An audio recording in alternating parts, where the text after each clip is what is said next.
जय हिंद मेरे प्यारे दोस्तों, हमारे इस चैनल नेक्स्ट ईयर में आपका स्वागत है।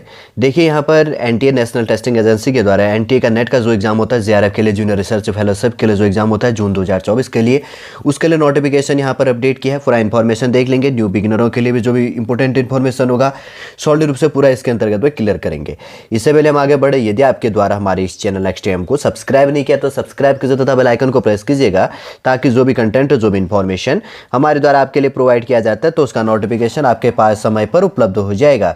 जैसे कि यहाँ पे बहुत सारे इंपॉर्टेंट इन्फॉर्मेशन इनके द्वारा प्रोवाइड किया, लेकिन हम कुछ खास पॉइंटों को देखेंगे जो काफ़ी इंपॉर्टेंट हैं। ठीक, जैसे कि यहाँ पे है online registration and submissions of application form की बात करेंगे तो 20 अप्रैल 2024 से स्टार्ट हो चुका है। 10 मई 2024 मतलब 20 अप्रैल से लेकर 10 मई तक आप फॉर्म फिल कर सकते हैं।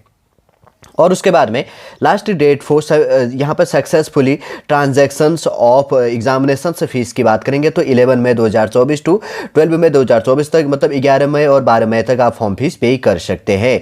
यहाँ पर जनरल और अनरिजर्व्ड के लिए 1150 रुपये फॉर्म फीस है और 1150, और उसके बाद में जनरल EWS और OBC NCL के लिए 600 रुपये 600 फॉर्म फीस है। और उसके बाद में शेड्यूल कास्ट, शेड्यूल ट्राइब और यहाँ पर person with benchmark disability base के अंतर्गत PWD बेस के अंतर्गत जो आता है उसके लिए 325 रुपये, यहाँ पे 325 रुपये यहाँ पे फॉर्म फीस है। और उसके बाद में देखिए करेक्शन की बात करेंगे तो करेक्शन इन दी यहाँ पर पर्टिकुलर बेस के अंतर्गत ऑफ एप्लीकेशन फॉर्म ऑनलाइन की बात करेंगे तो 13 मई से लेकर 15 मई तक आप करेक्शन कर सकते हैं। 13 मई से लेकर 15 मई, मतलब 13 मई से लेकर 15 मई तक अगर आपका कोई अंतर्गत पर्टिकुलरली रूप से कोई मिस्टेक है आप उसको करेक्शन कर सकते हैं। Intimations of cities of examination centre की बात करेंगे तो टू बी इंटीमेट स्लेट की बात करें, बाद में एग्जाम सेंटर आपको प्रोवाइड किया जाएगा। डेट ऑफ एग्जामिनेशन की बात करेंगे तो 16 जून से आपका एग्जाम हो जाना है। यहाँ पे 16 जून को यूपीएससी का भी एग्जाम है, ठीक है ना, IAS का एग्जाम है। अगर जो इसके एस्पिरेंट है में थोड़ा सा सावधानी रखना इसको भरते हुए, क्योंकि कुछ सब्जेक्टों का भी यहाँ पे रहता है कि पहले वैसे तो इकोनॉमिक्स या पॉलिटिकल साइंस से पेपर होता है, लेकिन क्या इसमें अपडेट होती है, इसमें कोई वो नहीं है, फिक्स नहीं कह सकते, कोई भी एग्जाम हो सकता है। और उसके बाद में ड्यूरेशन ऑफ एग्जामिनेशन की बात करेंगे तो 180 मिनट इसके अंतर्गत पे टाइम दिया जाता है, 3 घंटे का टाइम दिया जाता है। आगे बात कर लेंगे। पेपर फर्स्ट और पेपर सेकंड, पहला टीचिंग एप्टीट्यूड का होता है और दूसरा पेपर सेकंड पेपर जो होता है आपका ऑप्शनल सब्जेक्ट का होता है। जब आप सेल्फ फॉर्म फिल करेंगे तो आपका फॉर्म में जो फोटो होगा 10 KB से लेकर 200 KB के बीच में होना चाहिए और सिग्नेचर 4 KB से लेकर 30 KB 30 KB के बीच में आपका यहाँ पर सिग्नेचर होना चाहिए। ये चीज़ भी ध्यान में रखना।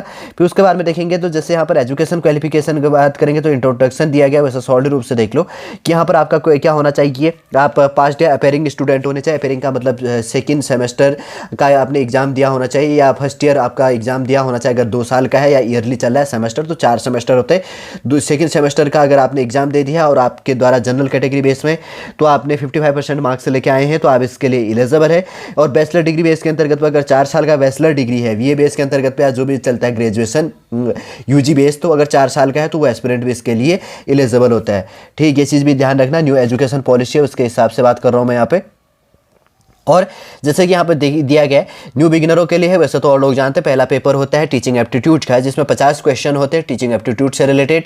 और दूसरा पेपर होता है सेकंड पेपर होता है ऑप्शनल, आपका जो सब्जेक्ट है history, political geography, economics, sociology, political science etcetera, जो भी आपके सब्जेक्ट है इसके अंतर्गत पे जो भी इंक्लूड हो जाता है तो उसमें 100 क्वेश्चन होते हैं। 3 घंटे का आपको टाइम दिया जाता है। दोनों पेपर एक साथ सॉल्व करना होता है। कंप्यूटर बेस आपका एग्जाम होता है। आपका जो भी स्टेट बेस के अंतर्गत पे जो भी सिटी पे कंप्यूटर बेस एग्जाम होता है इसके लिए काफ़ी इंपॉर्टेंट हो जाता है। जैसे कि यहाँ पर लिखा गया है कि यहाँ पर क्या चीज़ होना चाहिए कि एजुकेशन क्वालिफिकेशन, ये है क्वालिफिकेशन से एग्जामिनेशन, ये पूरा इंफॉर्मेशन यहाँ पे दिया गया। और जनरल अनरिजर्व्ड और जनरल EWS कैटेगरी के लिए 55% मार्क्स से लेके आना जरूरी है। और उसके बाद में और कैटेगरी के लिए OBC NCL और शेड्यूल कास्ट, शेड्यूल ट्राइब और PWD बेस के लिए 50% मार्क्स से लेके आना यहाँ पर जरूरी है। और पोस्ट ग्रेजुएट सब्जेक्ट में जो भी है या पास या अपेयरिंग के लिए। और उसके बाद में इंट्रोडक्शन से यहाँ पे दिया गया है, कोई एग्जाम इतना इंपॉर्टेंट है नहीं।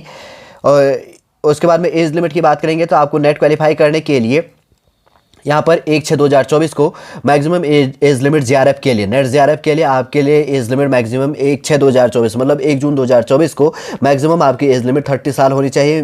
मिनिमम यहाँ पर कुछ ऐसा है नहीं।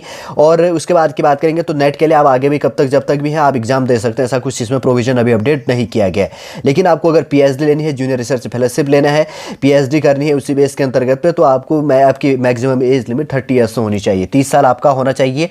जैसे यहाँ पे शेड्यूल कास्ट कैंडिडेट यहाँ पर रिजर्वेशन दिया जाता है। शेड्यूल कास्ट को यहाँ पर बात कही गई है, शेड्यूल कास्ट में 15% और शेड्यूल ट्राइब के अंतर्गत 75%, ओबीसी के अंतर्गत 27% और उसके बाद में यहाँ पे जनरल इकोनॉमिकल वीकर सेक्शन के लिए 10% और उसके बाद में पीडब्ल्यूडी के लिए यहाँ पर 5% यहाँ पर रिजर्वेशन दिया जाता है। जो भी क्या होता है 40% से प्लस अगर डिसेबिलिटी बेस के अंतर्गत मिलता तब उसको यहाँ पर छूट दी जाती है।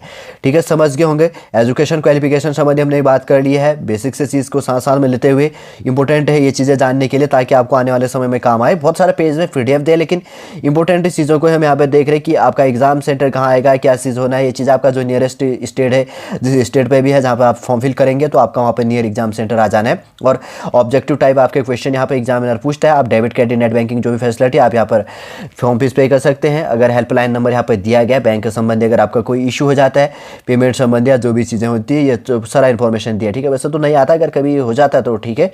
जैसे यहाँ पर देखिए आपका सब्जेक्ट कोड यहाँ पर सारा का सारा दिया गया है, जो भी आपका सब्जेक्ट कोड है। जैसे आप इकोनॉमिक्स का 1 है, उसके बाद में ऑडिट एजुकेशन बेस के अंतर्गत की बात करेंगे तो यहाँ पे क्या है 46 कोड दिया गया। एंथ्रोपोलॉजी की बात करेंगे तो 7 दिया गया है, एटसेट्रा रैबिक हो गया एटसेट्रा, जो भी यहाँ पर बहुत सारे सब्जेक्ट दिए। लगभग 80 सब्जेक्टों का कोड दिया शायद में, हाँ 83। योगा जैसे योगा 100 है, 80 सब्जेक्ट है। जो भी आपका सब्जेक्ट है पोस्ट ग्रेजुएट इसके लिए एलिजिबल है। अगर बैचलर बेस के अंतर्गत 4 साल का मतलब 4 साल का जिसका बैचलर है तो इसके लिए एलिजिबल है। देखिए सब्जेक्ट कोड ये है आपका देखिए सब्जेक्ट जैसे इकोनॉमिक्स का 801 से लेकर स्टार्ट है यहाँ पे इकोनॉमिक्स से लेकर, उसके बाद में पॉलिटिकल साइंस का 802 हो गया। फिर उसके बाद में जैसे यहाँ पे संथाली की बात कही गई है तो 900 मतलब सॉरी 900 है, हाँ ठीक है 900 है। और यहाँ पे क्या है कितने से 801 से कोड को इंक्लूड किया गया। 800 मतलब यहाँ पर बात करेंगे तो 90 सब्जेक्टों का कोड आपके लिए इंक्लूड किया गया। पूरा का पूरा देख लीजिएगा। जैसे यहाँ पर पोस्ट ग्रेजुएट बेस के अंतर्गत जैसे कि यहाँ पर क्या लिखा गया है, पोस्ट ग्रेजुएट लेवल के अंतर्गत तो ईयर कोड है और यहाँ पर और कोड भी ऐसे करके इंक्लूड किया गया। पोस्ट ग्रेजुएट जो कोर्स है यहाँ पर कोर्स संख्या जो भी इसके अंतर्गत पे कोर्स कोड है ये भी सारे के सारे इंक्लूड किया गया, आप देख लीजिएगा। ठीक है, यूनियन टेरिटरीज बेस के अंतर्गत पर भी जो कोड इंक्लूड किया गया है सारा का सारा यहाँ पर दिया गया है।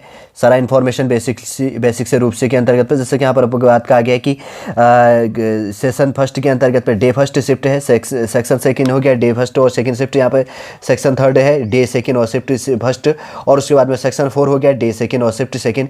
ऐसे करके फर्स्ट सेक्शन फर्स्ट 3 4 करके बांटा गया है डे फर्स्ट सेकंड के डे के अंतर्गत पे। टोटल आपका जो भी चीज़ होगा तो कितने स्टूडेंट इसके अंतर्गत पे मतलब एक टाइम पे एग्जाम दे सकते हैं, ये चीज़ बात करी गई है। इतना है नहीं आपके लिए जानने के लिए, खाली आपको टाइम खराब करना है इस चीज़ को जानने के लिए।